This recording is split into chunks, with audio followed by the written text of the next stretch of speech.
Aujourd'hui, nous allons à la rencontre de Monsieur Bodeco, qui nous parlera de la Journée nationale des ambulanciers qui se déroulera le 8 juillet. Donc, bonjour monsieur. Non, attendez, il manque un truc ici. Voilà, chez moi c'est fait, impeccable. Donc, si vous pouvez vous présenter votre nom, de quelle ville vous venez et quelle est votre activité. Bien, bonjour, donc je m'appelle Bastien, je suis ambulancier diplômé d'État depuis 11 ans maintenant et j'exerce dans la ville de Limoges, en Haute-Vienne. Alors, si vous pouvez nous parler un peu de la journée internationale, espérons qu'il viendra international, Oui, mais qu'il est national pour l'instant, tout à fait. la journée nationale des ambulanciers.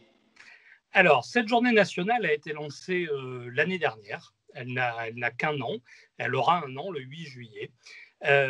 C'est une initiative personnelle puisque mon combat depuis de nombreuses années est de promouvoir le métier d'ambulancier, puisque force est de constater que ce métier en France est fort méconnu, fort décrié souvent. On se confronte à beaucoup de problèmes du fait de cette méconnaissance, que ce soit de la part de la population, des patients ou même de nos collègues, c'est-à-dire les collègues hospitaliers, les médecins, les infirmières, mais aussi les collègues du secours comme les sapeurs-pompiers, police ou gendarmerie, des gens avec qui pourtant nous travaillons régulièrement sur le terrain, mais qui ne nous connaissent pas et sont très souvent surpris de découvrir eh bien notre fonction, nos prérogatives et notre quotidien. Donc, dans cette optique de promouvoir, de faire connaître ce métier, j'ai eu cette idée de lancer, c'est un petit peu prétentieux peut-être, mais de lancer, de créer cette journée nationale, comme il en existe pour beaucoup de choses, pour beaucoup de nobles causes, pardon.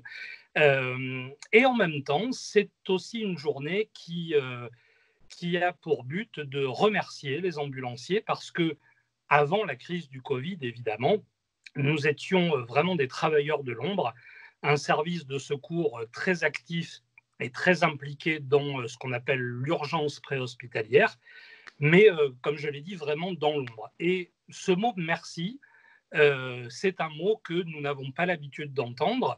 Nous l'entendons bien sûr auprès de nos patients, mais on ne l'entend pas dans les médias, par exemple, puisque toujours avant cette crise du Covid, qui a quand même changé pas mal de choses, nous étions totalement absents des médias, des journaux, des émissions de télévision, etc. Donc je me suis dit que ça pouvait peut-être être l'occasion de cette mise en avant et surtout de ce remerciement général pour les quelques 60 000 ambulanciers en France. Voilà. Voilà, et justement, est-ce que vous vous sentez soutenu, les ambulanciers, est-ce que vous vous sentez soutenu par l'État, par le gouvernement, par la population, est-ce que vous vous sentez, quand vous allez sur le terrain ou même quand vous demandez des choses pour vous, vous sentez que vous n'êtes pas seul? Est-ce que vous êtes soutenu sur le terrain? Absolument pas. Absolument pas pour plusieurs raisons, bien sûr, mais je mettrai en avant deux raisons. La première, c'est que en France, les services ambulanciers sont majoritairement des services privés. Il y a bien sûr les ambulances publiques, les ambulanciers SMUR, qui eux aussi ont leurs problématiques, et les ambulanciers hospitaliers, mais qui sont assez peu nombreux. La majorité de ces ambulances que vous croisez tous les jours dans les rues ou sur les routes de France sont des entreprises privées. Donc nous sommes chacun, alors il y a énormément d'entreprises privées dans la France, on a un maillage territorial qui est assez extraordinaire et qui est d'ailleurs une force qui n'est pas exploitée par le gouvernement, puisque chacun a une entreprise d'ambulance, une compagnie d'ambulance à moins de 20-25 km de chez lui. Un petit peu comme les casernes de pompiers, peut-être même encore plus nombreux, mais pour ça, je n'ai pas les chiffres. Donc voilà, donc on est tous enfermés. Moi, j'ai un chef d'entreprise. Voilà, on est enfermés dans notre entreprise qui a son fonctionnement propre. Il faut également dire que chaque département a des fonctionnements un peu différents, voire parfois très différents, puisque nous dépendons du SAMU, nous dépendons de l'ARS, tout cela est départementalisé. Donc, d'un département à l'autre, on trouve des différences énormes dans la façon de fonctionner. Donc, ce statut de privé, finalement, nous met complètement, je dirais, à l'écart du système de secours en général. Il y a des exceptions, il y a des départements où ça fonctionne mieux que d'autres, mais voilà, nous sommes enfermés un peu dans nos entreprises, cachés derrière un nom, un nom d'entreprise, et on ne sort pas plus que ça. Et on est identifié, finalement, on ne fait pas la différence entre l'ambulancier auxiliaire ou diplômé d'État, peu importe, ça reste un ambulancier, il n'y a pas de différence, et le chef d'entreprise qui, lui, est un commerçant, si je puis dire, même si le mot est peut-être pas tout à fait juste.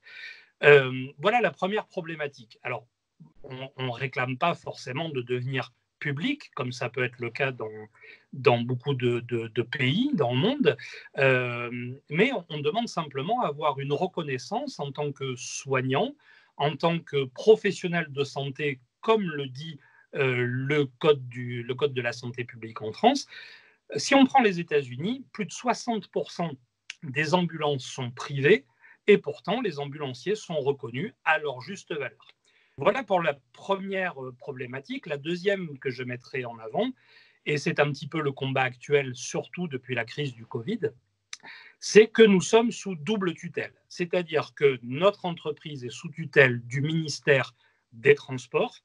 Donc, en gros, pour faire simple, nous sommes considérés comme des transporteurs, comme un chauffeur routier ou un chauffeur de bus scolaire, mais nous avons aussi la tutelle du ministère de la Santé qui délivre nos diplômes, notre diplôme d'État, comme pour une aide-soignante ou une infirmière ou un kinésithérapeute, peut-être, je ne sais pas, et qui délivre notre diplôme et surtout qui guide nos bonnes pratiques au quotidien, les recommandations des hautes autorités de santé, par exemple, tout ce que nous faisons au quotidien pour soigner nos patients, puisque nous faisons bien autre chose que de les transporter, est guidé par le ministère de la Santé. Donc, pour faire simple, nous demandons également à n'être plus que sous notre ministère qui, je dirais, nous revient de droit, le ministère de la Santé. Et quels sont les points justement à améliorer dans l'activité de l'ambulancier? Est-ce qu'il y a des points à améliorer Beaucoup.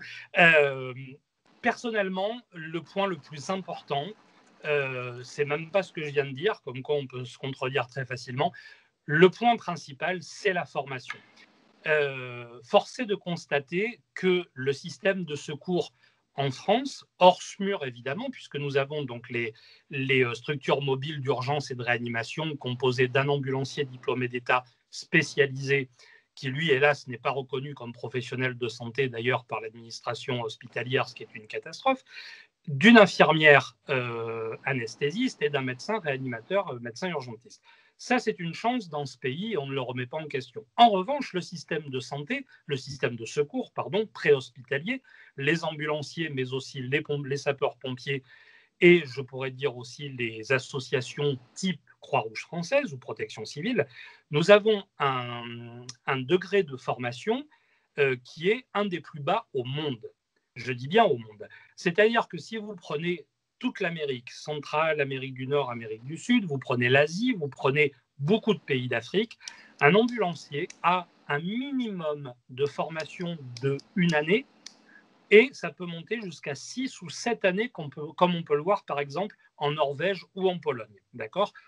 Si on fait une moyenne, un ambulancier dans le monde a 3 ans d'études. Nous, en France, l'ambulancier, diplômé d'État, a 700 heures de formation en comptant les stages, ce qui fait grosso modo 5 à 6 mois, et beaucoup moins pour le secours à personne, pour les sapeurs-pompiers ou pour les associations de sécurité civile qui participent également au secours à personne en France.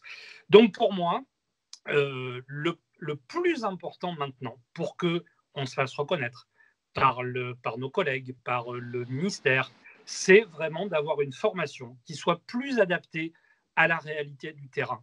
Nous avons en France, et de là où je vous parle, j'y suis en plein cœur, des déserts médicaux qui sont absolument terribles.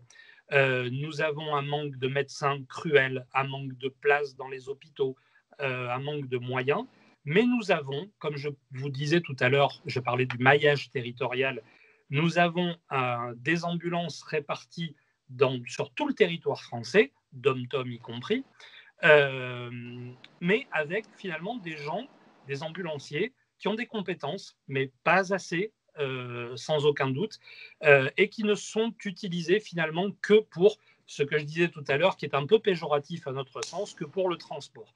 Donc, ce dont nous avons besoin le plus maintenant, c'est d'avoir une formation qui soit plus adaptée. Nous avons des nouveaux outils de télémédecine qui sont sous-exploités à l'heure actuelle. C'est l'avenir, ça fait partie de l'avenir. Nous sommes, je nous comparais tout à l'heure au reste du monde, nous sommes certainement un des derniers pays dans le monde où l'ambulancier n'a le droit de donner aucun médicament. Et ça, c'est une hérésie. Lorsque l'on raconte ça à nos collègues étrangers, ne serait-ce que européens, et qu'on leur dit ben, oui, je vais venir te chercher car tu t'es cassé le bras, tu souffres le martyre, mais je n'ai même pas le droit de te donner un Doliprane. Eh bien, nos collègues ambulanciers d'autres pays vont ouvrir des yeux grands comme ça et vont nous dire ben, moi, je ne viendrai pas en vacances en France, c'est trop dangereux chez vous. Alors, je caricature peut-être un petit peu, mais on n'est pas loin de ça. Donc, il faut vraiment qu'on profite de cette force, de ce maillage territorial, des bonnes volontés des ambulanciers qui sont des gens qui font preuve d'altruisme, qui font ça par passion et qui ne demandent que ça, qui ne demandent qu'à évoluer avec évidemment le salaire qui va avec, bien sûr, mais surtout cette possibilité de remplir à bien notre mission, ce qui n'est pas le cas pour l'instant. Vous nous avez parlé de formation, justement. Quels conseils pourriez-vous donner aux futurs ambulanciers, justement, qui voudraient avoir cette activité? Quels conseils pourriez-vous leur donner? Alors, sans aucun doute, comme je viens de le dire, c'est un métier de passion, mais je pense comme une infirmière ou un médecin, je ne pense pas qu'on puisse faire 7 années de médecine si on n'aime pas les gens, si on n'aime pas la médecine, si on n'aime pas la science. Bon, sans se comparer aux médecins, puisque ce n'est pas le même travail, même si on a le même but, qui est celui de soigner des gens, mais sans aller jusque-là, voilà, c'est vraiment un métier de passion. Il faut en connaître les contraintes, il faut absolument passer par des stages. Hélas, on voit beaucoup de gens qui rentrent dans ce métier sans avoir fait de stage au préalable. C'est un métier qui est très contraignant par les horaires, par le salaire évidemment, il ne faut pas se le cacher. Les salaires sont quand même relativement bas. Donc, il faut avoir vraiment cette pleine conscience. Il faut aller à la rencontre des ambulanciers. Il faut vraiment se rendre compte de la réalité. Multiplier les expériences, comme le font beaucoup. Quand on est adolescent, par exemple, on a la possibilité de rentrer dans une association comme la Croix-Rouge, qui va commencer à vous former, qui va commencer à vous formater, si je puis dire, au métier du soin et du secours, et après monter un petit peu, découvrir toute cette palette, ces facettes du métier, pour enfin arriver au métier d'ambulancier, en sachant, comme je l'ai dit, oui, en sachant toutes les contraintes qu'il peut y avoir. Et justement, pour les futurs ambulanciers qui vous regardent ou pour les téléspectateurs, quel est votre meilleur souvenir en tant qu'ambulancier? Ah, ça, c'est une question piège. Personnellement, ça a été le travail de nuit. Le travail de nuit, c'est un monde totalement à part. Les contraintes sont complètement différentes. On a à la fois une très grande liberté puisqu'on travaille pleinement avec le SAMU. On ne dépend plus finalement de notre entreprise. On travaille vraiment pour le SAMU. C'est ce que l'on appelle des gardes préfectorales. Donc nous sommes mandatés, si je puis dire, par la préfecture pour travailler avec le SAMU. Et ça a été de passer plusieurs années à travailler de nuit, où là, nous ne faisons vraiment que de l'urgence préhospitalière. Et puis, le meilleur souvenir, ça a été d'abord un travail avec un binôme, parce que dans une ambulance, on est toujours deux. On n'est que deux, mais on est deux. Donc, c'est très difficile de trouver le bon binôme, mais quand on le trouve, c'est vraiment un bonheur de travailler avec ce binôme-là. Et puis après, j'aurais vraiment peine à vous donner un exemple de meilleur souvenir. Mais voilà, mon meilleur souvenir, ça a été cette période de travail de nuit parce que les gens appellent les secours, appellent le SAMU, le 15, et nous attendent avec impatience, quel que soit le degré d'urgence, que ce soit un petit rhume, que ce soit un mal de tête ou que ce soit un AVC ou un doigt coupé, on est attendu et les gens sont heureux de nous voir arriver. Et c'est ça qui fait plaisir dans la totalité. Donc voilà, je suis désolé, je n'ai pas vraiment d'anecdote à vous donner. Excusez-moi, et pour pas faire peur les futurs ambulanciers, votre pire souvenir dans votre carrière? Alors, il y a des souvenirs qui ne se racontent pas, parce que, sans parler du secret médical, mais on vit des choses qui sont parfois vraiment tragiques. Le pire souvenir, les pires souvenirs, ça reste la violence, pas forcément la violence physique, parce que la violence physique, nous avons la chance de pouvoir avoir les forces de l'ordre à nos côtés assez rapidement. Pardon. Les pires souvenirs, ce sont les violences psychologiques, les violences faites aux enfants. Allez, si je dois vous en dire un, ça a été justement ces fameuses nuits avec ce fameux binôme où j'ai dû intervenir sur une mère de famille qui était fortement alcoolisée un soir de Noël et qui s'en prenait à ses enfants. Donc voilà, on a beau se dire qu'on est costaud, on a beau se dire qu'on est préparé, costaud psychologiquement, qu'on est préparé. C'est très dur à voir une mère qui perd les pédales face à ses enfants et la souffrance de ses enfants. Et on a beau avoir toutes les formations du monde, ça reste très difficile. Mais ça fait partie de notre travail et quand on finit ce genre d'intervention, eh bien, il y a malgré tout, ça peut paraître peut-être un peu glauque de dire ça, mais il y a malgré tout une vraie satisfaction d'avoir tenté quelque chose pour améliorer la situation. Est-ce que vous êtes à un moment où vous êtes toujours fier, je n'en doute pas, mais après une situation qui vous a le plus touché, je vous ai demandé votre meilleur moment, votre pire moment, mais est-ce qu'il y a un moment qui vous a le plus touché dans votre carrière et que là, vous vous êtes dit, quand vous êtes rentré au soir, presque tous les soirs, j'en doute pas, mais ce petit soir-là ou cette journée-là, vous vous êtes dit, ah, et ça, qui vous a touché le plus? Est-ce qu'il y a quelque chose qui vous revient? Pas tout de suite. C'est compliqué parce qu'on fait beaucoup de prises en charge tous les jours. On peut faire jusqu'à 12-13 interventions dans une journée. Elles sont toutes différentes. Moi, je suis passionné par la pédiatrie. La pédiatrie est une spécialisation assez compliquée. Donc, c'est vrai que les interventions pédiatriques sont satisfaisantes parce que justement plus compliquées. Les interventions psychiatriques également, j'aime beaucoup ça. Elles sont très compliquées. On peut être, comme je disais tout à l'heure, être confronté à la violence physique ou psychologique. Donc, voilà, je crois que la satisfaction, elle n'est pas forcément dans le regard des autres, elle est à l'intérieur de soi en se disant j'ai pas lâché prise. J'ai gardé mon calme, j'ai gardé mon professionnalisme, j'ai passé des bonnes transmissions parce que finalement notre rôle c'est surtout ça, c'est de transmettre au SAMU, c'est de transmettre à nos collègues aux urgences et voilà, de ne pas lâcher, de se dire qu'au bout de tant d'années, comme c'est mon cas, on met toujours ce point d'honneur à être professionnel, voilà, et à ne pas lâcher le morceau. On le lâche, moi le premier, je le lâche régulièrement parce qu'on baisse les bras avec la fatigue, on baisse les bras avec les conditions de travail qui parfois sont extrêmement compliquées. Pendant la crise du Covid, on a tenu bon, les ambulanciers étaient sur le terrain, ont été très majoritaires dans les prises en charge du Covid. Et c'est vrai qu'on a été confronté aussi au chômage technique. Et ça a été dur de rester chez soi alors qu'on était en crise sanitaire. Donc voilà, quand on a été au front, comme on dit pour le Covid, il y a eu là aussi une certaine satisfaction, malgré la peur de la contamination. Ouais, on a eu cette satisfaction d'être enfin, si je puis dire, en première ligne pour reprendre la formule consacrée ces derniers mois. Voilà. Si vous pouvez nous rappeler la date de la journée mondiale des ambulanciers et pourquoi avoir choisi cette date?